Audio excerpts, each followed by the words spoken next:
রাস্তায় গাড়ি থামিয়ে তোলা হয় টাকা। থানায় থানায় নিয়োজিত ডাকমাস্টার ওসিআইসিদের নামে আদায় করে মোটা মাসোহারা।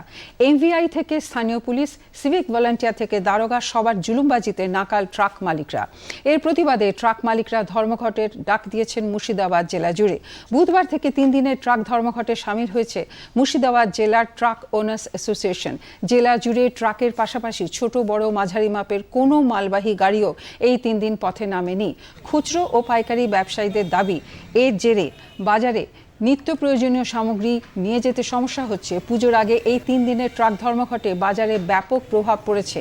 ট্রাক চালক ও মালিকরা জানিয়েছেন, রাস্তায় এমভিআই ও পুলিশ অতিরিক্ত জুলুমবাজি সহ বেশ কয়েকটি বিষয় নিয়ে তারা এই ধর্মঘটের ডাক দিয়েছেন। 7 দফা দাবি।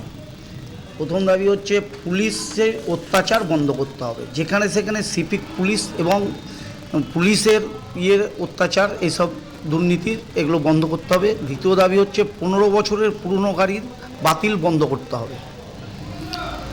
তারপরে ভিকেলসের দুর্নীতি বন্ধ করতে হবে।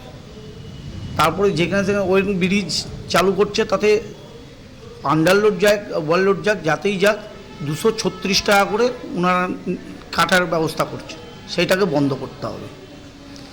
এইসব নিয়ে একটা 7 দফা দাবি আমাদের রাখা হয়েছে।